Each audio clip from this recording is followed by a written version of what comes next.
Welcome to Toffee Blue View, your source for all things Everton. I'm Gerry.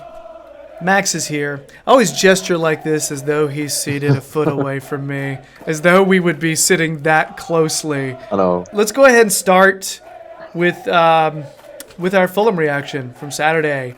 Spoiler alert, if you've recorded it and you've waited this long to watch it, spoiler alert, wait for it, Everton won 3-0. Oh. Hey! That, speaking of stuff that rolls off the tongue. Happy days. Make that happen some more. So we had goals from we had a brace from Siggy, and Jink Tosin got his first goal of the season for us. Hallelujah! If you're a religious person of that persuasion. So impressive players for you, Max. Who do you think you look at and say yes to you? Impressive players. I think you can't look any further than the lad who bagged the brace. You know what I mean? If someone scores 2 goals in a game, and the technique used for the first goal in particular was absolutely fantastic. Take into account he'd missed the penalty just minutes earlier. That psychological response. It was almost as if he turned into a different creature once that penalty hit the bar. It was like, right now I've messed that up. I've got to contribute in some way. I've got to score. I've got to set one up. Which he did say after the game. He said, I knew I had to score or set one up.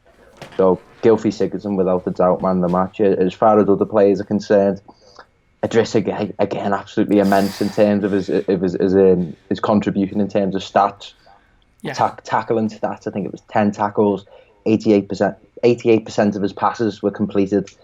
And it's very much the case now, I believe. He is the first name down on that team sheet in the midfield, and it's going to take some doing for him to become a rotational member of the squad. I just think he's by far the best midfielder that we've got. Gylfi Sigurdsson, Idrissa Gueye.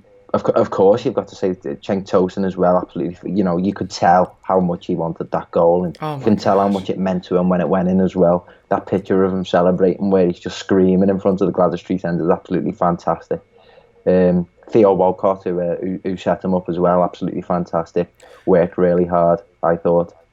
What about yourself, Gerry? Who did you think of? That cross by Walcott, that little clipped. Yeah. How brilliant was that? Yeah, it's fantastic. Because I didn't think he was going to get it off. And I thought, because I thought it was literally going to be blocked by the player who was right in front of him. And if not, I was like, there's no way he's going to be able to get it back, because his speed was his pace was taking him straight at the line, and how he managed to get the leg around and just clip that way. Tosin knows to be on the far post, because you saw that little interview with him that you can see. Everton's Twitter account posted a little brief bit of it. He said, I knew he was going to put it to the second post, so I made sure I was there. Yeah. And that is the kind of stuff where, if players haven't practiced together a lot, haven't played together a lot, the chemistry's not there. You're not able to read minds. That Walcott assist though. Yeah. Damn. I don't mean to go too out of context, but have you ever seen Zinedine Zidane, the 21st Century Portrait? It's a film about Zidane. It's critically acclaimed. I saw where I was stalking folks on Twitter, which is basically just looking at my timeline. Yeah. And I saw where where you had posted about it. I was like, how do I watch that? Yeah, well, I'm sure you'll find it somewhere. But it basically films the entire game of. Basically, there's about 16 cameras in the ground. They're all focused on Zidane, and the whole film is 90 minutes. It's in 2005 at the Bernabeu, Real Madrid against Villarreal, and the equaliser that Real Madrid score is literally the mirror image of that goal that we scored. Wow. Zidane kind of takes it to the line and dinks it over to the far post, and Ronaldo heads it in. And it was so strange, because when I saw it, I just thought, oh my God, that is just the same of literally what I just saw yesterday. I mean, I'm not, before anyone misquotes me or something, I'm not saying that we're like the next Galacticos, but I was this close to saying, everybody, please note, Max is not saying that Walcott is Zidane or Cenk Tosin is Ronaldo. No, but give us a few years, we might get there. But it's fantastic. That result was needed, wasn't it? 3-0 after 2 tough results on the bounce. West Ham at home got beat, Arsenal away got beat, but the first half we were poor. It's got to be said. That first half we were poor. Our ball retention wasn't the greatest. We were playing a See, lot. I was gonna talk to you about the first half. Yeah. Okay. Keep going about that because I have some questions about the first half that I need to kind of get off my chest. Yeah, our ball retention just wasn't at it. The football that we did play, I know Fulham did have the majority of the ball in the first half. I think it was only by an extra %, but it's always an indicator as to who was, the team who had the ball the most.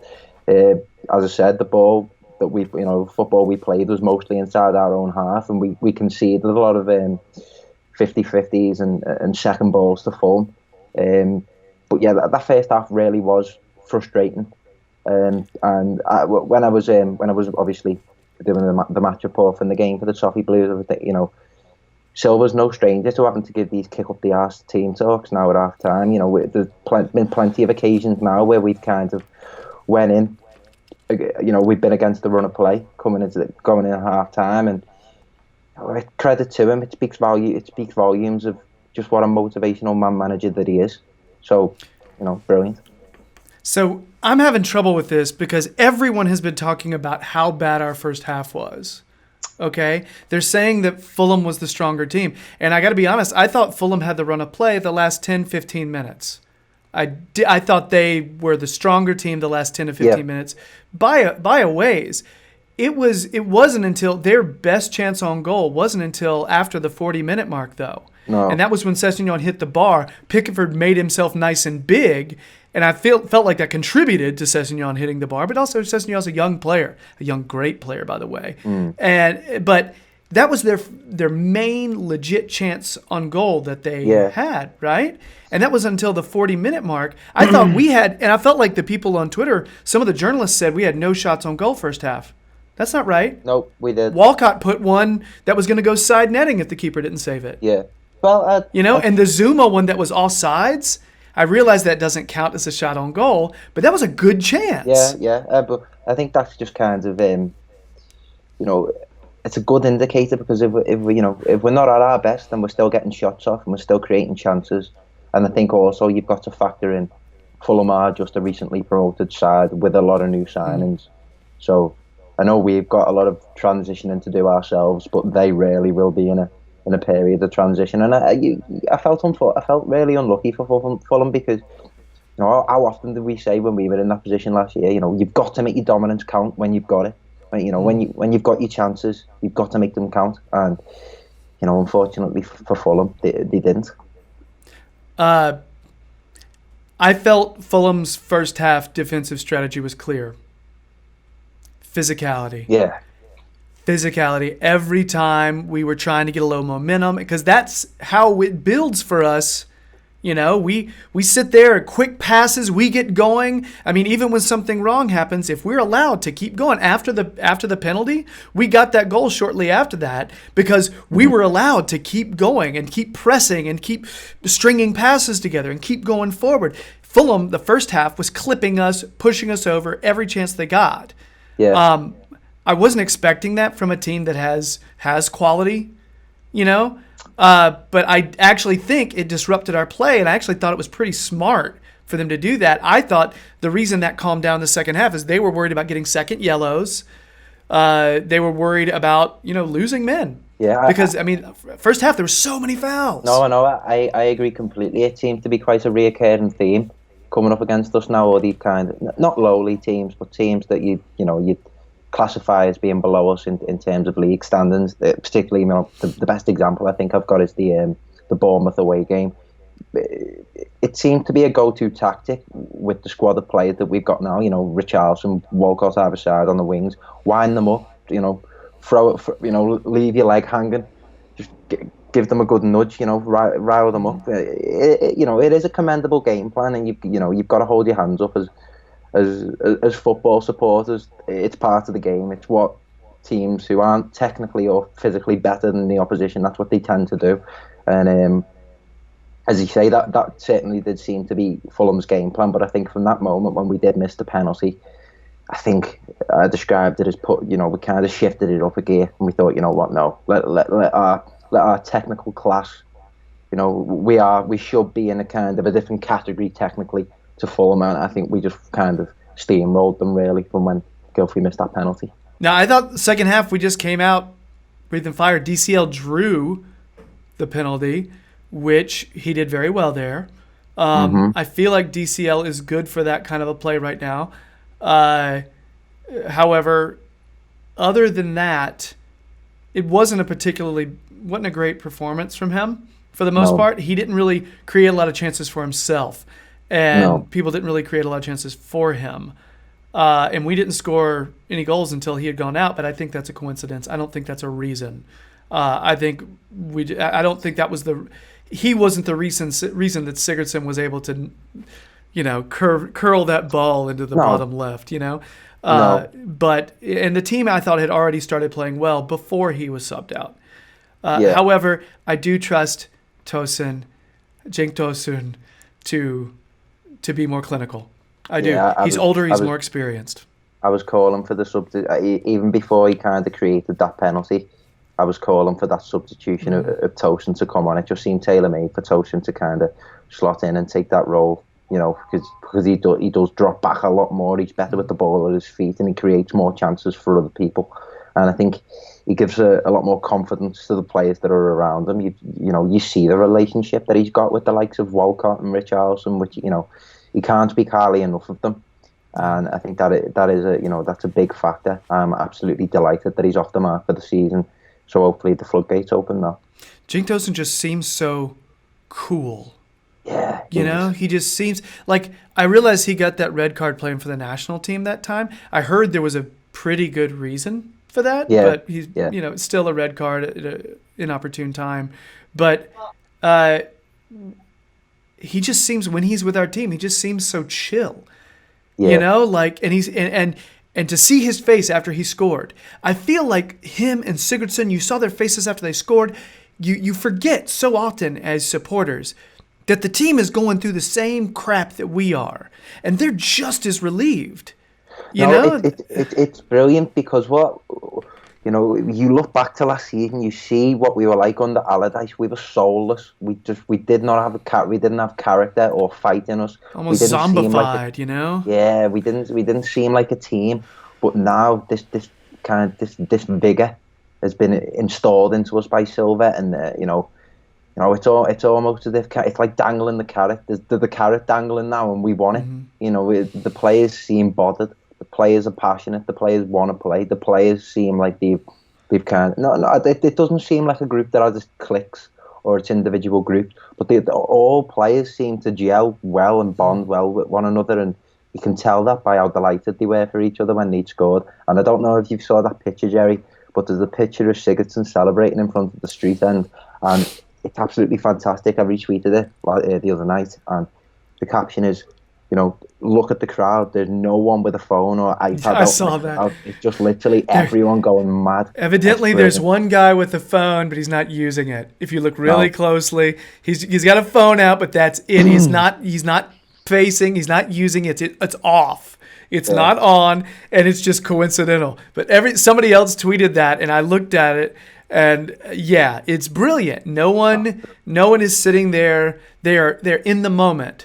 They're mindful of what's happening at that moment. Yeah. They are there. As I said, you add that West Ham result, you add that Arsenal result, and on top of the penalty, the missed penalty. As I say, we just changed. That was almost as if it was Goodison felt angry, and Goodison haven't felt angry for a long time. And that moment where he kind of curled that beautiful effort into the bottom corner, it was like, right, okay, we've got one now. We can press on and play our football, and we enjoyed it. We thoroughly enjoyed it. It was almost like we're getting paid for some of the good performances we've had this season that have not given us the points we deserve. Yeah. I don't want to go too off base. We're still only. I don't want to get carried away. We're still in 11th in the table. It's not like we're sitting in Champions League position or anything, but to see some of the results happen the way they should, okay, because the second half was dominant. It was dominant. It was, for the most part, we had chances. We looked good. It was just nice. We should mention Bernard, by the way. I don't know. I can't believe we actually haven't I had mentioned his name. 2 players I wanted to bring up, and Bernard was one of them. Yeah. Yeah. Oh, he looks good, doesn't he? Okay, hold on. What did you just do? I don't know. I just can't have like a brain fart. But it just makes me think that little step over he did where he holds the ball up. It was it was almost a Cruyff. Like it wasn't. He didn't like pull it all the way over, but he just kind of tucked it behind his leg. Inverted step over where he just killed the ball dead, and he didn't just play it straight into the middle. He waited. He waited for the runner. Patience. Yeah. It's so good to see all these little indicators that he's going to be a strong player, and we're going to get onto our starting 11 segment later for the Southampton game, but he's very much a contender. Yeah, that was a relief, and you keep thinking, how do we get that guy on the field more? We'll see. What a good problem to have, though.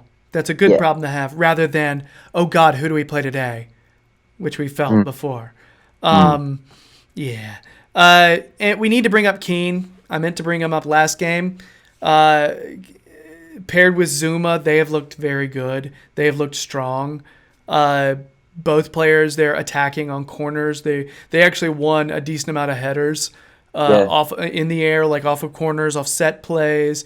They're starting to look threatening from there, but also they've done a fine job defending and kind of becoming a solid little pairing. And it's kind of like, okay, Gerry, Mina, take your time. Get healed up. Come in when you're ready. There's some other guys who are doing their thing, and that way we don't have to hurry Holgate back into a league game when he needs to probably take some time after the mistakes he was making. You know? Yeah, I think the thing that I was most pleased about from the defence after that Fulham performance was Mitrovic didn't get a sniff. Nope. The occasional bit of hold-up play, but he had to come deep to get the ball. You know, I can't, recall our defensive pairing losing an aerial duel. I think we were really good in the air, and it's a funny one with Michael Keane. He's had his critics, and that Bournemouth game was, it was terribly unfortunate because he did look really strong. He looked like he was coming back into some sort of form, and obviously he scored that game as well. I'm still baffled about how quickly he's come back. I thought he may be out for the season. I wasn't sure. I mean, it looked like a concussion, and then when I heard skull line fracture, or hairline fracture in the skull, skull line fracture, that's a thing. But I mean, that's scary stuff. Yeah. And I'm shocked he's back. But he looks good. He looks like the player we signed for $30 million. He looks the best that he's it's the best he's been for Everton so far. Yeah. Definitely. Yeah, I've been psyched because I didn't expect a player like him to improve under a manager like Silva, who gets his reputation primarily for attack.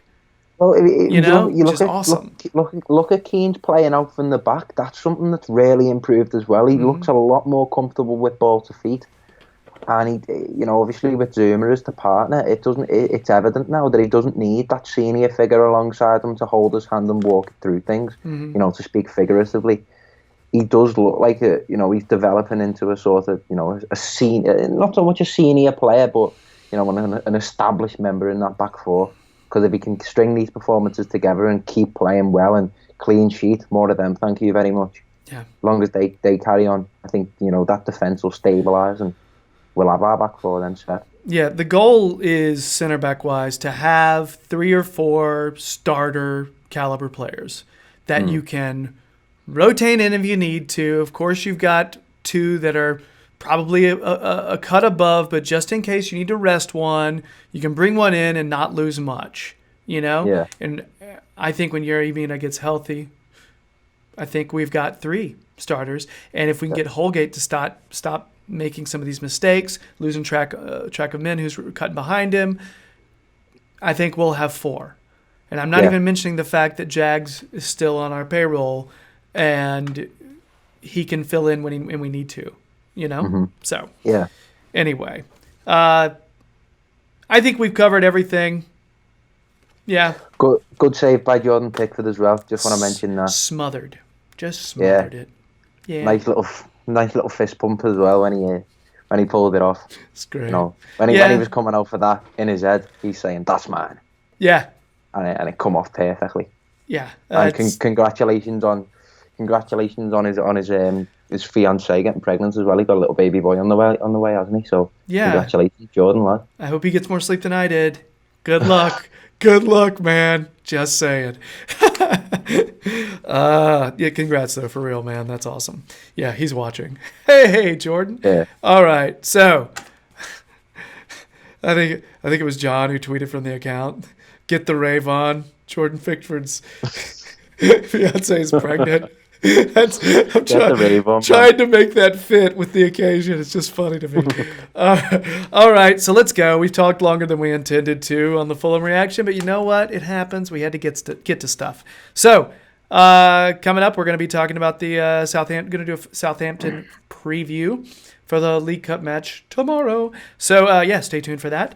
But in the meantime, if you've been digging the videos, please subscribe. The channel is above 1,200 subs now, nearing 1,210. So thanks for that. You're wonderful.